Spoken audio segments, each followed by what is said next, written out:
Donald Trump जो अमेरिकी राष्ट्रपति हैं और जो प्रॉपर एक मैडमैन है, एक पागल इंसान है, वो दोस्तों के लिए जितने खतरनाक हैं शायद दुश्मनों के लिए उतने नहीं है।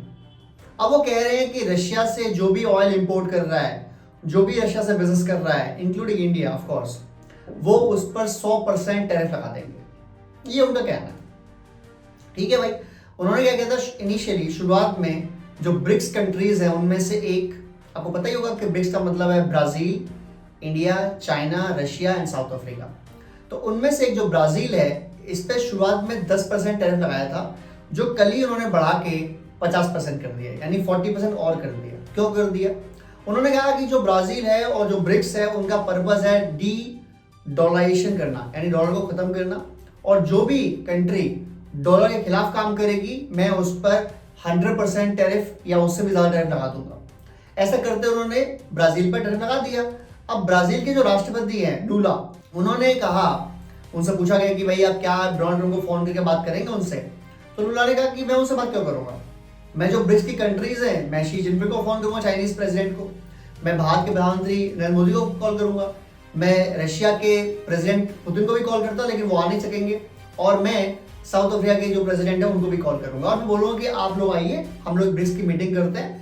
और जो हमने शुरू में सोचा था कि ब्रिक्स का अपना एक करेंसी होना चाहिए, हम उस पर काम करेंगे और हम उसी आगे बढ़ेंगे और हम उसी हिसाब से अपना लोहा लेंगे। और ईरान ने बोल दिया खुल के बाहर को कि आप डरे मत अमेरिका से, आप खुल के लड़ाई करें यार, कोई दिक्कत नहीं है। ठीक है। अब जैसे ही बात समझ में आती है, लूला ने जो बोला, प्रेसिडेंट ऑफ ब्राजील, कि यार हमने ब्रिक्स की जो करेंसी थी उस पर बात करनी चाहिए। शुरुआत में बात हुई थी और भारत ने थोड़ा पीछे हट गए थे। भारत ने कहा ऐसा यार मैं आप लोग चाहते तो करें, पर हम अभी इसमें कोई दिक्कत नहीं है, हम डॉलर में कंफर्टेबल है, बिजनेस करने में हमें कोई इश्यू नहीं है। बट जितना पुश कर रहा है डोनाल्ड ट्रंप भारत को, अगर मोदी जी ने का फैसला कर लिया कि चलो ठीक है यार एक काम करते हैं, आप बनाई लो ब्रिक्स की करेंसी और हम लोग डील करेंगे इसमें, तो फिर बहुत मुश्किल हो जाएगा। क्योंकि डोनाल्ड ट्रंप की तरह मोदी जी या बाकी लीडर्स नहीं होते कि आज आपने कुछ कहा, नेक्स्ट डे आप आए आपने बोला नहीं ऐसा तो मैंने कहा ही नहीं था, ये तो बात ही नहीं हुई। खैर, जो ट्रंप ने बोला और जिस वजह से ब्राजील पर उन्होंने प्रतिबंध लगाया, सैंक्शन लगाया, या आप कह सकते हैं टैरिफ लगाया, बिकॉज टैरिफ का नया नाम सैंक्शन, या सैंक्शन का नया नाम टैरिफ, आप ऐसे कह सकते हैं। तो भारत को जो उन्होंने धमकी दी कि भारत अगर ऑयल परचेस करना जारी रखेगा रशिया से तो फिर भारी उनको दिक्कत होनी पड़ेगी, उन पर टैरिफ लगेगा ही लगेगा, हम सारे सामान जो बाहर से आते हैं उन पर भारी टैरिफ लगाएंगे। तो दो बातें हैं इसमें। पहली बात, रशिया ने बोल दिया कि अगर आप ये करते हैं तो मैं सीपीसी जो पाइपलाइन बाहर जाती है रशिया से कजाकिस्तान के अंदर से होते हुए, हम उसको रोक देंगे और सारा यूरोपियन कंट्रीज जो हैं जो उस पर तेल लेते हैं हम उनको दिक्कत में कर देंगे, अगर आप भारत को मना करते हैं, दिक्कत करते हैं भारत के लिए। दूसरी बात, भारत ने भी पहली बार 6 महीने के बाद ट्रंप को एक कड़ी लैंग्वेज में समझा दिया है कि भाई ऐसा है, रशिया से हमारे जो दोस्ती है, जो रिलेशन है, वो टाइम टेस्टेड है, ट्रू फ्रेंड्स है, और हमारी दोस्ती किसी भी तीसरे देश के हिसाब से नहीं चलेगी, वह चलेगी जैसे हम चाहते हैं, और हम ये चाहते हैं कि रशिया से हमारी फ्रेंडशिप चलती रहे। As simple as that, Bharat ने साफ कह दिया। अब बात आएगी ट्रंप क्या चाहते हैं, ट्रंप क्या कर रहे हैं। तो ट्रंप ने बोला भारत को कि एक काम करो जी, आप लोग करते रहोगे तो फिर हमें 100% टैरिफ लगाना पड़ेगा। मिनिस्ट्री ऑफ एक्सटर्नल अफेयर्स जो भारत के, उन्होंने बताया कि अमेरिका हमको बता रहा है, सबसे पहली बात यूरोपियन कंट्री सारी जो नेचुरल गैस है वो रशिया से इंपोर्ट कर रहे हैं, आज भी कर रहे हैं, और अमेरिका खुद रिच यूरेनियम, केमिकल फर्टिलाइजर्स, ये सारी चीजें रशिया से इंपोर्ट कर रहा है बाकायदा। पहले आप तो बंद करो यार, तब तो धमकी दो दूसरों को। आप खुद तो परचेस कर रहे हो, यूरोप परचेस कर रहा है, आप दूसरों को ज्ञान दे रहे हो तुम मत करो। और पहली बात, जब भारत केमिकल ये परचेस करता ही नहीं था, शुरुआत में ऑयल परचेस करता ही था, क्रूड ऑयल, तो अमेरिका ने कहा था शुरू में यूक्रेन से वॉर शुरू हुई थी रशिया की, कि आप क्रूड ऑयल परचेस कर लें रशिया से और बाद में यूरोप को डाइवर्स कर दें, जिससे क्या होगा, जो क्रूड ऑयल के प्राइसेस हैं, जो तेल के प्राइसेस हैं, वो ऊपर नहीं जाएंगे। अगर इंडिया ऐसा नहीं करता तो जो आज तेल के प्राइसेस हैं वो डबल होते हैं। और भारत कहता है भाई ऐसा है, हमारा जो देश के हित है ना वो सर्वोपरि है, जो हमारे देश की जनता के लिए अच्छा है हमारे लिए वो अच्छा है। हमें दोस्ती करनी है नहीं करनी है, दैट इज योर प्रॉब्लम, हमें कोई मतलब नहीं इससे। और हमें दुनिया में जहां सस्ता तेल मिलेगा, चाहे गल्फ कंट्री से हो, रशिया से हो, ईरान से हो, हम वहां से परचेस करेंगे and nobody can stop us. दूसरी बात, अगर आपको इतनी दिक्कत है रशिया से तेल परचेस करने के लिए, कोई कंट्री ना करे, why don't you give offer यार, आप क्यों तेल दे देते, उसी रेट पे दे दो, चलो $2-4 फालतू दे दो।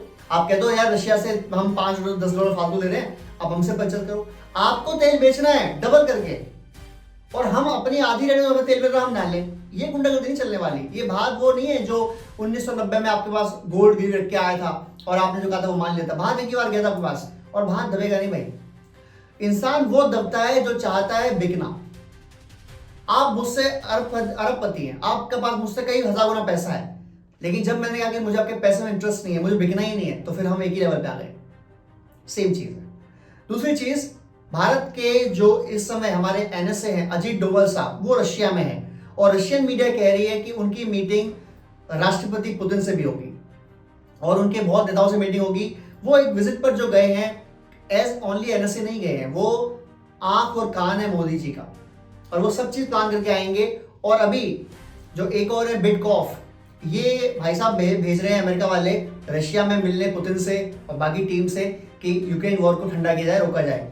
उससे पहले पुतिन चाहते हैं मिलना डोभाल साहब से, ताकि उनको मालूम पड़े कि चाइना, इंडिया और जो कंट्रीज हैं जैसे जिसमें नॉर्थ कोरिया भी है, ये कितना उनके पक्ष में है, ताकि जब वो डील साइन करें या बात करें या डील ना करें तो उनको पता होगा उनके पक्ष में कौन खड़ा है और भारत उनके साथ कितना मजबूत से खड़ा रहेगा। हालांकि रशिया ने पहले ही बोल दिया यूएस को कि इंडिया पर आपकी जो प्रेशर टैक्टिक्स है वो चलेगी नहीं, इंडिया विल नॉट स्टॉप। यही नहीं, भारत और रशिया ने अभी मिलकर ये बोल दिया कि हम लोग अपने डिफेंस कॉर्पोरेशन को और आगे बढ़ाएंगे। अभी तुरंत कुछ दिन बाद ही जयशंकर साहब जाने वाले रशिया, तो बड़ा मजा आने वाला है कि कहीं ये डील तो नहीं चल रही है Su-57 की कि अमेरिका को बताया जाए कि देख तूने तेल में मना किया, हमने सीधा फाइटर प्लेन ले लिया, तेरे को जो करना है कर ले यार, we don't care, we give a damn about you. और ऐसे ही एक हमने किया था हमने, बल्कि जब हमारे प्रधानमंत्री थे अटल बिहारी वाजपेयी साहब, हमने न्यूक्लियर बम का धमाका कर दिया था और फिर अमेरिका कहता रह गया, करता रह गया, सैंक्शन भी लगाए, जो भी लगाया, हमें नहीं फर्क पड़ा भाई। हमें अपना काम करना है, हमारे लिए जो देश है वो सबसे पहले, जो हमारी रक्षा है वो सबसे पहले, जो हमारी आम जनता है उसकी जरूरत है वो सबसे पहले। हमें जहां सस्ता मिलेगा वहां से लेंगे और अगर हम ना लें या हम लें वो हमारी डिसीजन है। कोई तीसरा हमें आगे कहेगा कि भाई तुम ये मत करो, तुम ये कर लो, हम नहीं करेंगे। हम यार इंडियंस है भाई, हम अपनी मानते हैं, हम किसी की नहीं मानते। बिना बस है हम लोग अपने बाप की नहीं मानते यार, तो तुम कौन हो भाई, ठीक है। और रशिया हमारा वो फ्रेंड है, जब तुमने 7 फ्लीट अपनी भेज दी थी बंगाल की खाड़ी में, जब हमारी लड़ाई चलती थी 1971 में, उस टाइम के ईस्ट पाकिस्तान से जो बाद में बांग्लादेश बना, अमेरिका ने 7 फ्लीट भेजी थी इंडिया में हमला करने के लिए। रशिया की वहां पर सबमरीन खड़ी थी और उन्होंने कहा था कि अगर आपको लड़ना है तो वेलकम, लड़ लीजिए, हम भी लड़ाई करेंगे। अगर रशिया उस टाइम हमारे साथ इंटरवीन ना करता, ना होता, तो शायद ईस्ट पाकिस्तान आज भी पाकिस्तानी होता और शायद हमारे साथ भी दिक्कत होती उस टाइम। लेकिन रशिया ने हमारे को उस टाइम बताया कि हम आपके साथ हैं, आज उनको जरूरत है, हम उनके साथ हैं। प्रॉफिट, नुकसान, ये सब बाद में देखा जाएगा, दोस्ती पहले। एनीवेज दोस्तों, आपको क्या लगता है कि जब ट्रम्प से पूछा गया, उनकी मीटिंग हुई, वहां पूछा गया कि भारत ने बोला है कि US rich uranium, chemical fertilisers जो आप यूज करते हैं कृषि वगैरह में, वो परचेस करते हैं रशिया से डायरेक्टली। ट्रम्प ने पता क्या बोला? I don't know about it, मुझे पता ही नहीं है। भाई तू कैसा आदमी है, तुझे भारत क्या परचेस करता है रशिया से तुझे पता है? तू भारत का प्रेसिडेंट नहीं है, तू अमेरिका क्या भाई, तो पहले अमेरिका क्या परचेस करता है तुझे वो पता होना चाहिए, ठीक है। पहले वो बंद कर, फिर दूसरों को बोल के तुम मत बंद करो या तुम मत परचेस करो। अगर आपको यही नहीं पता है कि आपकी कंट्री क्या परचेस करती है, who the hell are you do you think? तुम हो कौन भाई दूसरों बताने वाले कि तुम करो या मत करो, ठीक है। पहले अपने गिरेबान में झांको, अपनी चीजें ठीक करो, तब दूसरों को राय दो। हुक्म मत दो, राय दो। हुक्म तो मानते नहीं किसी का भाई, राय दो, मान लेंगे, मानना होगा तो, नहीं मानना होगा नहीं मानेंगे, सिंपल। बाकी ये बात टैरिफ की लगा ले।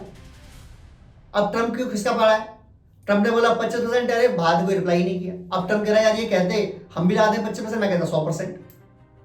फिर भारत कह रहा 100%, मैं कहता 500%। वो लड़ाई तो बढ़ी नहीं, वो तो वहीं की वहीं रह गई क्योंकि भारत रिप्लाई नहीं किया। कभी कभी जवाब ना देना ना ज्यादा बड़ा रिप्लाई होता है बजाय जवाब देने के। खैर एनी हाउ, आपको क्या लगता है कि ट्रम्प का जो पागलपन है ये कब खत्म हो जाएगा या ये रहेगा अभी और 3-3.25 साल में झेलना पड़ेगा इस ड्रामे को? प्लीज अपनी राय कमेंट कीजिए, शेयर कीजिए, सब्सक्राइब कीजिए। जय हिंद, जय भारत।